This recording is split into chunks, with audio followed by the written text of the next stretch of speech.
Welcome to another episode of South Carolina Stingrays TV. Joseph Zakcheski with you, joined alongside Stingrays head coach Spencer Carber. As today we announce another player joining the organization for the 2014-15 campaign.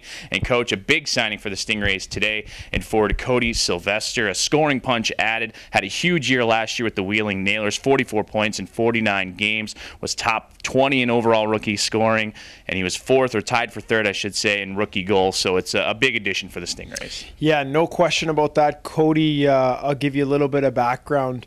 Was very interested in him last year coming out of Calgary. Spoke to a lot of guys, a lot of coaches in the WHL, and his coach in Calgary, Williamson there. He played 5 years for the same club in the WHL, Humanitarian of the Year, his 20-year-old year. Just rave reviews about not only what he can do on the ice, but about his character and who he is as a person, and also had a connection. His brother played in the Calgary Flames organization and played for Abbotsford and played for Kale out there. So talked to him a lot about their family and Dustin and the similarities, his brother Dustin.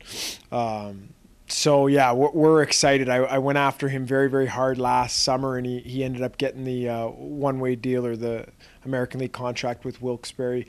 And this year, when he became available and that contract came up, he was top of the list targeted, and obviously had a really good year last year, was one of the better rookies in the league.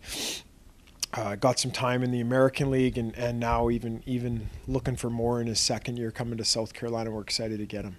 I'm glad you touched upon some of the off-ice characteristics of him as well. He was the team captain for the Calgary Hitmen his very last year, the Humanitarian Award as well. But as you mentioned, it's hard to ignore the stats when you look at him. 90 points his last year of junior hockey before becoming a full-time pro last year. And we don't get a lot of it down here. Not a lot of people are familiar with the WHL, but you're talking about a guy who played 5 years for the same club in the Western Hockey League, and was just had one of the best careers in all of Calgary Hitmen history. Like, you're talking about a guy that had a real decorated WHL career, and Humanitarian of the Year for the entire league is a big deal, and just going to fit in very, very well down here. With the type of person he is, I think he's going to fit in great in this organization, and we're expecting big things from Cody this season. Certainly big news for the Stingrays coming into the weekend, as they have picked up forward Cody Sylvester heading into the 2014-15 season. We're thrilled to be joined on the phone by a new addition to the South Carolina Stingrays organization for the upcoming year in forward Cody Sylvester. And Cody, first and foremost, congratulations on joining the team. We look forward to seeing you down here in South Carolina. Thanks, I appreciate it. I look forward to coming there and playing with you guys. Certainly last year was a breakout year for you, your first professional season after completing what was a pretty historic junior career with the Calgary Hitmen. Spent some time with the Wheeling Nailers, in fact, most of the season with the Nailers, who have kind of become a rival of the Stingrays. 49 games with them, 44 points, and then you joined them later on down the line in the postseason. Also saw some time in the American Hockey League. But for you, it certainly had to be a whirlwind season, not only to see success on the ice, but you're thrust into the professional spotlight for the very first time. So I'm sure there was a lot of adjustments for you. Yeah, there was a lot of adjustments, going from junior to pro. And, I think I had a pretty good year in Wheeling. And like you said, I got called up for a couple of games there, so I got to see what the AHL is like. But, in Wheeling, I think Clark Dontelli, the head coach there, he gave me every opportunity and played me in every situation. So I think that kind of helped my transition a little bit better going into playing in pro, and I helped to carry it on in South Carolina this year. Now, I know there was some previous conversations with you and our head coach, Spencer Carberry, and he mentioned that in his interview that we did with him earlier today, and it was something where he wanted to try and get you on board last year, just didn't work out, and then now this year he's able to land you, and certainly he's really excited. What are some of the conversations that you and Spencer had, and what are you looking forward to the most in terms of joining the Stingrays this year? Earlier this summer, about a couple weeks ago, Spencer, he called me, and we had a long chat on the phone, and he kind of told me what he expected from me this year, and told me all about the organization and the team. But I kind of already knew a little about the Stingrays from just from guys playing there, and I've only heard only good things about that organization and the team and the city. So I'm really excited to come there and play and yeah.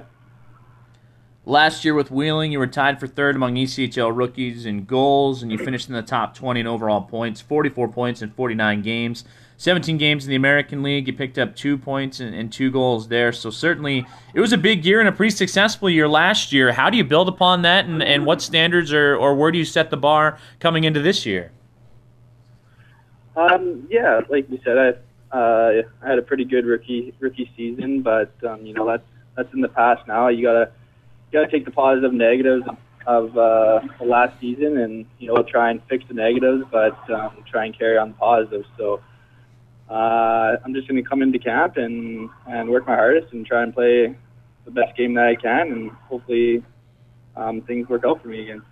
A very important thing for the Stingrays organization and for head coach Spencer Carberry is just your character, not only on the ice but off the ice as well. And when you look at the accolades you picked up in junior hockey, certainly winning a WHL championship and then the Humanitarian of the Year award after the 2012-13 season, and you served as your team captain your final year of junior hockey. So it seems like he's looking for a more well-rounded player, someone that can both be successful on and off the ice. Is that a role that you're looking forward to continuing with the Rays?